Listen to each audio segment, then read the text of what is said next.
Hello बच्चों, नमस्कार। कैसे हो सब? उम्मीद है सब बढ़िया होंगे। तो बच्चों, आज की जो क्लास है वो अपनी है proof of section formula, class 10th chapter number 7। ठीक है, तो क्लास बहुत अच्छी रहने वाली है, आप वीडियो पूरी देखना। ठीक है, जो इसका प्रूफ है वो आप समझ जाओगे जल्दी ही। ठीक है, सबसे आसान तरीका है इसके प्रूफ का, देखिए कैसे करते हैं अभी। ठीक है, तो चलिए स्टार्ट करते हैं प्रूफ ऑफ सेक्शन फॉर्मूला। ठीक है, तो हम डायग्राम बनाने की कोशिश करते हैं सेक्शन फॉर्मूले के हिसाब से। ठीक है, तो चलिए सबसे पहले हम यहाँ पे एक कार्टेशियन प्लेन बनाते हैं। जैसे मैंने यहाँ पे ये कार्टेशियन प्लेन बनाया। ठीक है, जैसा कि आपको पता है जो हॉरिजॉन्टल एक्सिस होती है वो अपनी एक्स एक्सिस होती है, और ये जो एक्सिस है अपनी वो वाई एक्सिस है। ठीक है, और ये अपना ओरिजिन। ठीक है, तो मैंने यहाँ पे क्या किया, मैंने मानी कि अपने पास कोई एक लाइन सेगमेंट है। ठीक है, जिसका नाम है पी क्यू। जिसका नाम क्या है? P Q. मान लिया ये अपने पास यहाँ पे ऐसे एक लाइन सेगमेंट दे रखी है। ठीक है बच्चों, जिसका नाम क्या है अपने पास? P Q. ठीक है, जैसे मैंने मान लिया कि अपने पास जो पी के कोऑर्डिनेट्स होंगे वो होंगे x1 y1, और यहाँ पे जो क्यू के कोऑर्डिनेट होंगे वो होंगे x2 और y2। आई बात समझ में? ठीक है, फिर मैंने क्या किया कि माना अपने पास यहाँ पे कोई पॉइंट एक R है जिसके कोऑर्डिनेट हैं x और y। जिसके कोऑर्डिनेट क्या है?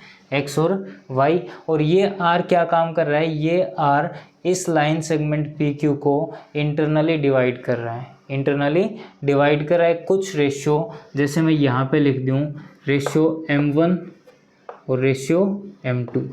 रेशियो m1 और रेशियो m2 मतलब यह है कि अपने पास एक PQ लाइन सेगमेंट है, उस PQ लाइन सेगमेंट को एक पॉइंट R डिवाइड कर रहा है जो XY है, और m1 रेशियो m2 में डिवाइड कर रहा है। ठीक है, तो तब तक तो हम ये जो चीज़ें अभी तक हमने डायग्राम बनाए वो लिखते हैं, जो बातें थी। ठीक है, चलिए स्टार्ट करते हैं, देखते रहना भाई, बड़ी आसान चीज़ें हैं। मैंने यहाँ पे क्या लिखा कि दो पॉइंट्स मान लिए, लेट द पॉइंट्स, दो पॉइंट माने मैंने, लेट द पॉइंट्स।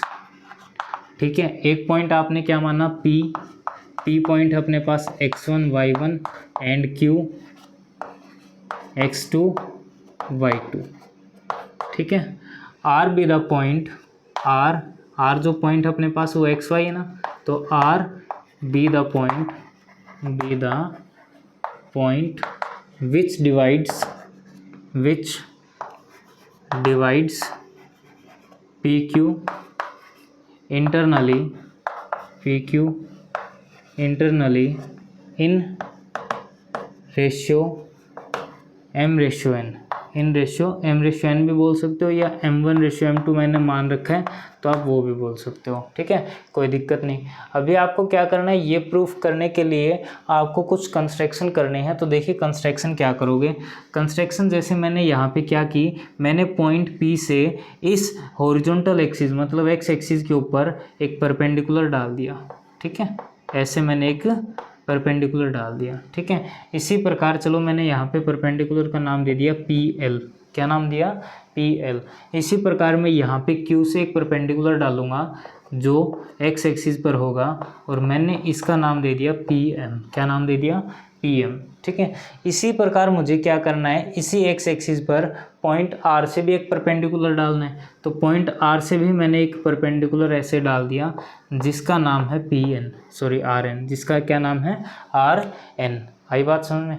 इसके अलावा आपको कंस्ट्रक्शन में ये तीनों बातें लिखनी है, जो आपने परपेंडिकुलर डाले ना वो बातें लिखनी है। ठीक है, चलिए मैं कंस्ट्रक्शन में पॉइंट्स लिख देता हूँ। अभी आप प्रूफ कर रहे हो इस चीज़ का। ठीक है, प्रूफ कर रहे हो, कंप्लीट प्रूफ में लिखना है ये सारी चीज़। तो मैंने यहाँ से क्या काम किया, मैंने कंस्ट्रक्शंस के कुछ पॉइंट लिखे, कंस्ट्रक्शंस के कुछ पॉइंट्स लिखे। कंस्ट्रक्शन के पॉइंट्स क्या हैं कि आपने परपेंडिकुलर ड्रा किए हैं तो वो लिख दीजिए। ठीक है, तो draw the perpendiculars, draw the, short में लिखूंगा बच्चों, परपेंडिकुलर को शॉर्ट में ऐसे लिखते हैं। ठीक है, ड्रा द परपेंडिकुलर्स। परपेंडिकुलर आपने कौन सा बनाया? एक तो PL बनाया। ठीक है, ड्रा द परपेंडिकुलर्स PL। दूसरा परपेंडिकुलर कौन सा है? QM। तीसरा परपेंडिकुलर कौन सा है? एंड थर्ड परपेंडिकुलर अपना RN। कहाँ से बनाए? फ्रॉम आपने किस किस पॉइंट से बनाए, तो देखिए यहाँ पे जो अपना पी एल परपेंडिकुलर है वो किस पॉइंट से था, पी पॉइंट से, तो यहाँ पे फ्रॉम पी। दूसरा जो अपना परपेंडिकुलर था क्यू एम वो किस पॉइंट से है, क्यू। और जो तीसरा परपेंडिकुलर था वो अपना किससे है, आर एंड आर रिस्पेक्टिवली। ठीक है, इसके अलावा आपको कंस्ट्रक्शन में एक पॉइंट और लिखना है कि आपको क्या करना है, कुछ परपेंडिकुलर और डालने हैं। ठीक है, जैसे मैंने यहाँ पॉइंट पी से परपेंडिकुलर डाला किसके ऊपर, आर एन के ऊपर। ठीक है, जैसे मैंने यहाँ पे ये डाल दिया, आई कुछ बात समझ में। यहाँ पे मैं ये पॉइंट मान लेता हूँ, जैसे एस मान लिया, इस पॉइंट को मैंने क्या मान लिया, एस। इसी प्रकार आपको क्या करना है, इस आर पॉइंट से क्यू एम पॉइंट के ऊपर परपेंडिकुलर डालना है। मैंने ये परपेंडिकुलर डाल दिया। ठीक है, इसको मैंने क्या नाम दे दिया, पॉइंट टी नाम दे दिया। ठीक है, तो चलो ये चीज़ भी लिख देते हैं कि हमने एडिशनल में जो काम किया, परपेंडिकुलर डाले, वो क्या लिखा कि पी एस परपेंडिकुलर है। पी एस क्या है अपने पास, परपेंडिकुलर। किसके ऊपर परपेंडिकुलर है ये पी एस, किसके ऊपर परपेंडिकुलर है, इस आर एन लाइन सेगमेंट के ऊपर, आर एन। दूसरी बात आपने क्या लिखी कि आर टी भी एक परपेंडिकुलर है, बहुत अच्छी बात है। आर टी परपेंडिकुलर किसके ऊपर है बच्चों, क्यू एम के ऊपर। किसके ऊपर है, Q M, R T perpendicular Q M. ठीक है, यहाँ तक काम करने के बाद आपको क्या करना है, कुछ डिस्टेंसेस निकालनी है बची हुई। ठीक है, अभी देखो एक छोटी सी बात देखना, यहाँ पे दो ट्रायंगल्स दिखाई दे रहे हैं आपको। ठीक है, अगर मैं बात करूँ कि अपने पास कुछ ट्रायंगल्स हैं, चलो कुछ तो क्या, दो ही ट्रायंगल हैं। जैसे मैंने यहाँ पे लिखा ट्रायंगल, ध्यान से देखना बच्चों, आर पी एस। क्या लिखा, आर पी एस दिखाई दे रहा है, ये रहा आर, ये रहा पी, और ये रहा अपना पॉइंट एस। ठीक है, तो इस आर पी एस ट्रायंगल में और एक ट्रायंगल दूसरी अपने पास बन रही है, कौन सी ट्रायंगल जो अपने पास बन रही है वो है क्यू आर टी। कौन सी है बच्चों, क्यू आर टी। ठीक है, अगर मैं इन दोनों ट्रायंगल्स को देखूं तो ये दोनों ट्रायंगल्स मेरे पास सिमिलर हैं। क्या हैं, सिमिलर। ठीक है, जब भी ट्रायंगल सिमिलर होती हैं तो आपको पता है कि उनकी जो कोरस्पॉन्डिंग साइड्स होती हैं उनका रेशियो इक्वल होता है। बात समझ में आई ना, जो कोरस्पॉन्डिंग साइड्स होती हैं उनकी, जैसे अगर मैं ट्रायंगल आरपीएस की बात करूं तो आरपीएस में जो साइड आरपी है वो क्यूआरटी ट्रायंगल में जो साइड क्यूआर है उसके क्या होगा, रेशियो में होगा। ठीक है, इसी प्रकार यहाँ पे जो पीएस है वो किसके रेशियो में होगा, या आरटी के साथ होगा। ठीक है, और इसी प्रकार जो अपने पास आरएस है वो किसके साथ होगा, क्यूटी के साथ। बात समझ में आई ना, तो चलिए मैं यहाँ से लिखता हूँ, रेशियो लिख देता हूँ मैं कि यहाँ पे रेशियो अपने पास जो है, जैसे मैं क्या लिखूँ, आर पी लिख देता हूँ। ठीक है, आर पी रेशियो में कौन लिखोगे, Q R. R P ratio Q R equal होगा किसके, इक्वल किसके होगा बच्चों, जैसे मैंने लिखा आर पी क्यू आर के। इसी प्रकार जो अपने पास पी एस क्या है, पी एस, वो पी एस किसके इक्वल होगा, पी एस इक्वल किसके होगा, जैसे मैंने यहाँ से पी एस उठाया तो यहाँ से क्या होगा, आर टी। इसी प्रकार यहाँ से जो अपने पास एक रेशियो और है, आर एस बच गया। ठीक है, तो मैंने लिख दिया यहाँ पे आर एस, वो किसके साथ होगा, क्यू टी के साथ होगा। किसके साथ होगा, क्यू टी के साथ। ये है अपनी इक्वेशन नंबर फर्स्ट। आई बात समझ में। अब देखो मुझे क्या करना है, मैंने ये सारी पॉइंट्स तो लिख लिए, लेकिन मुझे एक चीज़ का पता है। ठीक है, मुझे क्या करना है, एक चीज़ के बारे में पता है, तो वो चीज़ कौन सी है, देखो अभी ध्यान से देखना बच्चों। मुझे ये पता है कि यहाँ पे जो आर पी है वो क्या है, M1, और जो क्यू आर है वो क्या है, M2। मतलब इस रेशियो में अपने पास जो पहला रेशियो है उसकी वैल्यू तो है, उसकी वैल्यू तो है। मतलब मैं बात करूँ R P upon Q R की, तो वो किसके इक्वल आना चाहिए, M1 रेशियो M2 के इक्वल आना चाहिए। ठीक है, लेकिन मेरे पास ये दोनों रेशियो नहीं है, मुझे एक रेशियो ये चाहिए और एक रेशियो ये चाहिए। तो ये दोनों रेशियो निकालने के लिए मुझे क्या करना पड़ेगा, इस फिगर को देखते हुए ये पॉइंट्स निकालने पड़ेंगे। ठीक है, जैसे पी एस की डिस्टेंस क्या है वो निकालनी पड़ेगी। ठीक है, तो ध्यान से देखना, अगर मैं पी एस की बात करूं बच्चों, किसकी बात करूं, पी एस की। ध्यान से देखना, मोस्ट इंपॉर्टेंट है बेटा ये, पी एस कैसे निकालूंगा ध्यान से देखना। तो यहाँ पे देखो, ये अपने पास पॉइंट पी है, ये अपने पास पॉइंट एस है। अगर मैं ध्यान से देखूँ तो पी एस किसके इक्वल होगा, मेरे हिसाब से तो एल एन के इक्वल होना चाहिए। बिल्कुल होगा ना, पी एस किसके इक्वल होगा, ध्यान से देखो, ये जो पी एस है वो किसके इक्वल होगा, एल एन के इक्वल होगा। अगर मैं यहाँ पे देखूँ कि मुझे तो ये एल एन डिस्टेंस चाहिए, तो आप क्या काम करोगे, इस कंप्लीट ओरिजिन से डिस्टेंस लेके चलना बच्चों। ओ से लेके एन तक की जो डिस्टेंस है ओ से लेके एन तक की जो डिस्टेंस है, अगर उसमें से मैं ओ से लेके एल तक की डिस्टेंस माइनस कर दूं तो क्या मेरे पास यही डिस्टेंस बचेगी? बताओ। मैंने क्या किया, ओ एन से माइनस कर दिया ओ एल, तो मेरे पास एल एन बचेगा ना। तो मैंने यहाँ पे क्या लिखा, O N minus O L, O N minus O L. ठीक है, अब ध्यान से देखना यहाँ पे जो डिस्टेंस निकल के आएगी वो कैसे निकलेगी। ठीक है, बिल्कुल ध्यान से देखना, छोटी सी बात है। अब बताओ, ओ से लेके एन तक की जो डिस्टेंस है, ओ से लेके एन तक की जो डिस्टेंस है, अब एन पॉइंट पे देखो, एन पॉइंट पे हम एक्स एक्सिस पे चल रहे हैं और एक्स एक्सिस पे देखो, यहाँ पे एक्स एक्सिस पे जो डिस्टेंस होगी मेरे हिसाब से आर पे जो कोऑर्डिनेट है वो क्या है, एक्स और वाई। तो मतलब एक्स का कोऑर्डिनेट क्या होगा, एन पॉइंट पे अकेला एक्स होगा। तो मैंने लिखा यहाँ पे एक्स, क्योंकि ओ एन की जगह क्या लिख दिया, एक्स, माइनस ओ एल, यहाँ पे ये रहा ओ, ये रहा एल। ओ एल चेक करो, एक्स एक्सिस पे ओ से लेके एल तक चलना है, तो ओ से लेके एल तक देखो वहाँ पे कोऑर्डिनेट क्या है, पी, और पी के कोऑर्डिनेट x1 y1, और हमें x का कोऑर्डिनेट चाहिए क्योंकि हम एक्स एक्सिस पे चल रहे हैं। तो एल के लिए जो अपना एक्सिस होगा, सॉरी पॉइंट होगा इसका, वो क्या होगा, x1। ठीक है, तो यहाँ पे जो पी एस है वो अपने पास क्या निकल के आया, x माइनस x1। ठीक है, इसी प्रकार मुझे यहाँ पे वैल्यू निकालनी है किसकी, आर टी की। किसकी वैल्यू निकालनी है बच्चों, आर टी की। तो इसी प्रकार अगर मैं आर टी की वैल्यू निकालूँ, आगे मैं ये वैल्यू निकाल रहा हूँ, आप तब तक इसका स्क्रीनशॉट ले लीजिए। ठीक है, ले लिया होगा बच्चों। चलिए मैं यहाँ पे इनकी जो वैल्यूज़ हैं वो निकाल देता हूँ। ठीक है बच्चों, स्क्रीनशॉट आपने ले लिया होगा। देखिए हम आगे लिखते हैं। यहाँ पे जो इक्वेशन फर्स्ट लिखी हुई थी मैंने, वो यहाँ पे दोबारा लिखी है क्योंकि इस इक्वेशन का हम यूज करने वाले हैं। ठीक है, आपको पता है कि मैंने यहाँ से पी एस की वैल्यू निकाल ली थी। ठीक है, ये रहा अपनी इक्वेशन फर्स्ट में पी एस। अब मुझे क्या चाहिए, आर टी चाहिए। तो ध्यान से देखना, अगर मैं आर टी की वैल्यू निकालूँ तो यहाँ पे ये रहा आर और ये रहा अपने पास पॉइंट टी।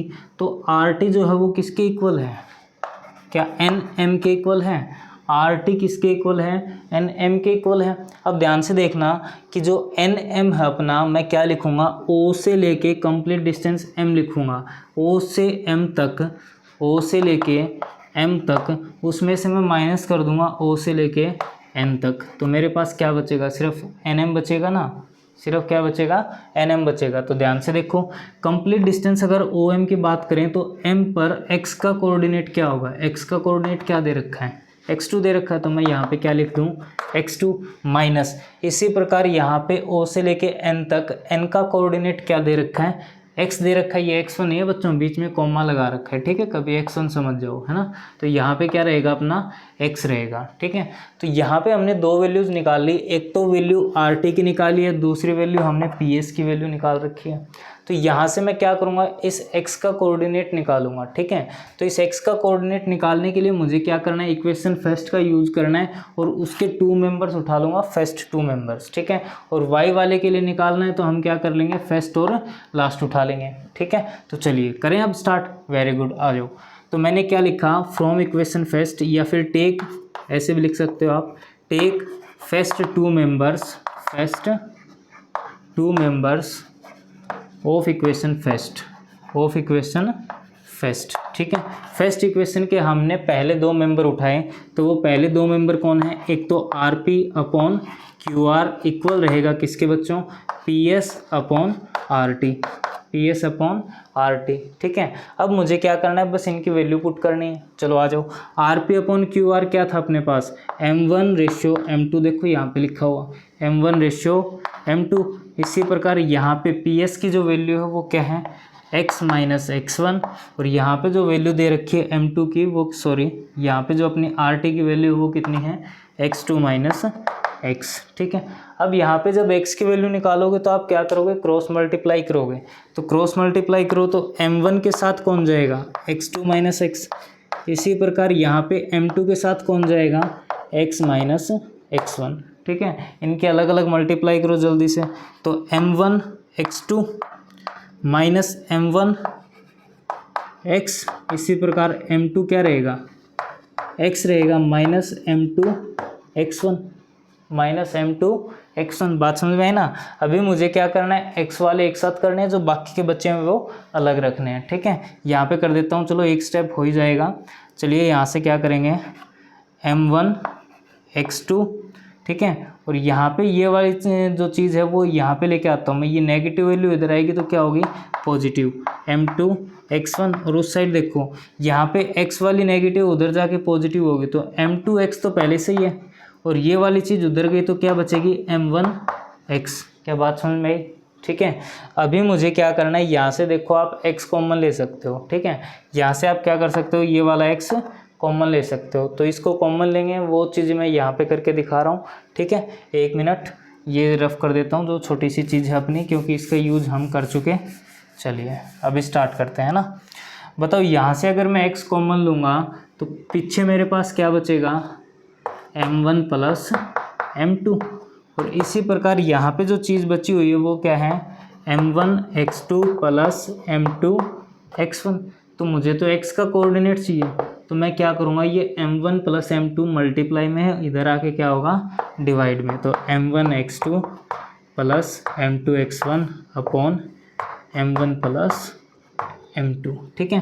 तो ये जो चीज़ आपने निकाली है वो क्या निकाली है, सिर्फ x का कोऑर्डिनेट निकाला है। क्या निकाला है बच्चों, x का कोऑर्डिनेट। इसी प्रकार सिमिलरली हम यूज़ करके किसका कोऑर्डिनेट निकालेंगे, y का कोऑर्डिनेट, ठीक है। स्क्रीनशॉट ले लीजिए, y के कोऑर्डिनेट के लिए आगे काम करते हैं, ठीक है बच्चों।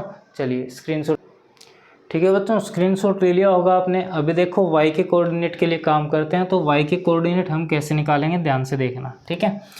मुझे क्या करना है, अभी देखो मुझे इस RS की वैल्यू चाहिए, ठीक है। ध्यान से देखना, मुझे वैल्यू किसकी चाहिए RS, तो यहीं पे तो है अपना ये R पॉइंट है, ये अपना S पॉइंट है, ठीक है। तो कंप्लीट डिस्टेंस की अगर मैं बात करूं यहाँ पे RS की, तो RS को आप क्या बोलोगे कि RN में से क्या माइनस कर दें, SN माइनस कर दें। आई बात समझ, ध्यान से देखो, मुझे ये RS निकालना है, ठीक है। ये RS निकालने के लिए मैं क्या करूं कि कंप्लीट RN में से क्या माइनस कर दूं, सॉरी हाँ, कंप्लीट RN से क्या माइनस कर दूं, SN माइनस कर दूं। तो ध्यान से देखना, मैंने क्या लिखा, यहाँ पे लिखा RN कंप्लीट, और इस RN से मैंने क्या माइनस कर दिया, SN, ठीक है। तो यहाँ पे चेक करो एक बार, अगर मैं कंप्लीट डिस्टेंस RN की बात करूं तो R से लेके N तक हम कौन सी एक्सिस पे चल रहे हैं, Y एक्सिस पे चल रहे हैं। और Y एक्सिस पे अगर मैं देखूं तो Y कोऑर्डिनेट क्या है, Y है। तो मैं यहाँ पे क्या लिखूंगा, Y माइनस, ध्यान से देखना इधर, अभी मुझे क्या करना है, SN करना है। तो SN देखो यहाँ पे फिर से Y कोऑर्डिनेट की तरफ चल रहे हैं हम, ऊपर की तरफ। तो ये जो SN है वो लगभग किसके इक्वल है अपने पास, PL के इक्वल है। और जब PL के इक्वल है तो यहाँ पे कोऑर्डिनेट y का चेक करें तो क्या है, y1, तो y माइनस y1। आई बात समझ में। इसी प्रकार मुझे क्या करना है, यहाँ से वैल्यू निकालनी है Q और T की। किसकी वैल्यू निकालनी है, Q T की। तो Q T की वैल्यू निकालने के लिए आप कंप्लीट QM से क्या माइनस करोगे, ये वाली छोटी सी डिस्टेंस TM, क्या माइनस करोगे, TM। तो बताओ QM कंप्लीट क्या रहेगा, Q से लेके M तक कंप्लीट क्या रहेगा, Y कोऑर्डिनेट में Y2 रहेगा, ठीक है, माइनस। इसी प्रकार यहाँ पे ये वाली जो डिस्टेंस है TM, वो TM किसके इक्वल है, RN के इक्वल है। और RN में Y कोऑर्डिनेट क्या है अकेला, Y, तो Y2 माइनस Y। क्या बात समझ में आई, ठीक है। चलिए अब मुझे क्या करना है, ध्यान से देखना बच्चों, मुझे ये सेकंड जो रेशियो है इसको कट करना है। अब की बार सेकंड रेशियो नहीं लेना, मुझे रेशियो लेना है फर्स्ट और थर्ड। क्या लेना है, रेशियो फर्स्ट और थर्ड। तो यहाँ पे क्या लिखोगे, टेकिंग फर्स्ट एंड लास्ट, ऐसे लिख सकते हो, फर्स्ट एंड लास्ट या first and third ratios from equation first, ठीक है बच्चों। चलिए पहली इक्वेशन से हमें रेशियो लेना है कौन सा, पहला RP अपॉन QR बराबर होगा लास्ट रेशियो कौन सा अपना, RS अपॉन QT, ठीक है। बस इनकी वैल्यू पुट कर दीजिए। तो RP की वैल्यू अगर देखो, मैं यहीं पे पुट कर देता हूँ वैल्यूज, तो ठीक है। RP की जो वैल्यू थी वो अपने पास कितनी है, RP की वैल्यू कितनी है, M1, तो यहाँ पे M1 अपॉन M2। इसी प्रकार RS की वैल्यू आपने निकाली, बताओ RS की वैल्यू क्या है, Y माइनस Y1। इसी प्रकार यहाँ पे ये वाली जो वैल्यू है वो अपने पास क्या है, Y2 माइनस Y। अभी क्या करना है, दोनों ही क्रॉस मल्टीप्लाई करनी है। और जैसे ही क्रॉस मल्टीप्लाई करोगे आपको क्या करना है, अब की बार Y कोऑर्डिनेट इकट्ठे करने हैं, बाकी का काम कर ही लोगे आप, है ना। चलिए करें स्टार्ट, आ जाओ ध्यान से देखना बच्चों। मैं यहाँ पे y2 माइनस वाई जो है, ठीक है, ध्यान से देखो, जो y2 माइनस वाई है अपने पास वो किसके पास जाएगा, m1 के पास जाएगा। y2 माइनस वाई किसके पास गया, m1 के पास, ठीक है। इसी प्रकार जो y माइनस y1 है वहाँ पे कौन चला जाएगा, m2 चला जाएगा, ठीक है। चलिए मल्टीप्लाई कीजिए, m1 किसके पास, y2 के पास, माइनस m1 किसके पास, y के पास। इसी प्रकार m2 किसके पास, y माइनस m2 y1। आई बात समझ में। अब क्या करना है, इकट्ठे कर लीजिए, इनको एक जैसे कर लीजिए। देखिए एक स्टेप यहाँ पे कर ही देता हूँ, चलो इधर कर देता हूँ, है ना।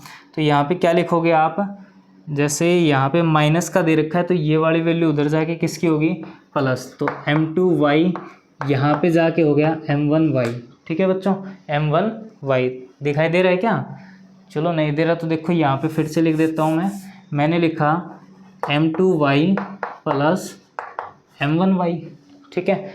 इस साइड जो बचेगी वो चीज़ क्या बचेगी अपनी, एक तो ये बचा है m1y2, क्या बचा है m1y2, प्लस में इधर आएगा कौन, ये m2y1, उधर से आप क्या ले लोगे कॉमन, y कॉमन ले लोगे तो अंदर बचेगा m1 प्लस m2, और इधर वाली जो चीज़ है अपने पास वो सेम है m1y2 प्लस m2y1।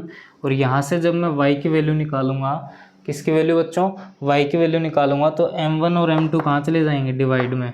तो m1y2 plus m2y1 upon m1 plus m2, ठीक है। ये अपने पास कोऑर्डिनेट आ गया किसका, y का। बताओ बात समझ में आई, ठीक है, कोई दिक्कत। ये इसका छोटा सा प्रूफ था सेक्शन फॉर्मूले का, ज़्यादा हार्ड नहीं है, ठीक है। सीबीएसई बोर्ड आपसे पूछ सकता है, एचबीएसई वाले इसको याद रखें, ठीक है, सिर्फ फॉर्मूला याद रखें, बाकी आप सेक्शन फॉर्मूला याद कर लो, उसके हिसाब से आप क्वेश्चन लगा लोगे, ठीक है। लेकिन सीबीएसई वाले ज़रा ध्यान दें, क्योंकि आपसे प्रूफ पूछ सकते हैं, तो प्रूफ करना ना भूलें, ठीक है। बिल्कुल इजी वे है प्रूफ करने का। सबसे पहले देखिए रिकैप कर लेते हैं जल्दी से, क्या क्या आपको करना है। आपको एक कार्टेशियन प्लेन बनाना है, उस कार्टेशियन प्लेन में आपको क्या करना है, एक पॉइंट पी लेना है, एक पॉइंट क्यू लेना है, मतलब एक लाइन सेगमेंट पी क्यू लेनी है। उस लाइन सेगमेंट पी क्यू पे आपको एक पॉइंट आर डालना है। जो पॉइंट आर होगा वो पी क्यू लाइन सेगमेंट को m1:m2 में डिवाइड करेगा इंटरनली, ठीक है। फिर आपको क्या करना है, कंस्ट्रक्शन पॉइंट्स लिखे थे हमने। कंस्ट्रक्शन पॉइंट्स क्या क्या थे कि हमने P से L एक परपेंडिकुलर डाला, Q से M एक परपेंडिकुलर डाला और R से N एक परपेंडिकुलर डाला। इसके अलावा पॉइंट P से S पर परपेंडिकुलर और पॉइंट R से T पर परपेंडिकुलर, ठीक है। हमें पता चला कि यहाँ पे जो ट्रायंगल RPS और जो दूसरी है QRT, वो दोनों क्या हैं, सिमिलर। जब ट्रायंगल सिमिलर होते हैं तो वहाँ पे उनकी साइड्स के रेशियो क्या होते हैं, इक्वल होते हैं। आई बात समझ में। तो उसी प्रॉपर्टी का यूज़ किया हमने, जो प्रॉपर्टी अपनी ये रही इक्वेशन नंबर फर्स्ट, ठीक है। इस इक्वेशन से हमने क्या किया, पहले दो रेशियो निकाल के हमने x के कोऑर्डिनेट ले लिए, थर्ड और फर्स्ट जो इनके रेशियो हैं वो लेके हमने किसके कोऑर्डिनेट निकाल लिए, y के कोऑर्डिनेट निकाल लिए। आई बात समझ में, ठीक है। ये सेक्शन फॉर्मूले का प्रूफ था, बिल्कुल आसान है, ठीक है। घर पे एक बार ट्राई ज़रूर करें। स्क्रीनशॉट आपने ले लिया होगा, ठीक है, नहीं लिया हो तो ले लीजिए जल्दी से, ठीक है। तो बच्चों वीडियो को शेयर करना, लाइक करना, अपने फ्रेंड्स के साथ शेयर ज़रूर करें, ठीक है। मिलते हैं नेक्स्ट वीडियो में इनके क्वेश्चंस लेके और ऐसे ही एक और प्रूफ नया लेके, ठीक है। तो थैंक्स फॉर वॉचिंग।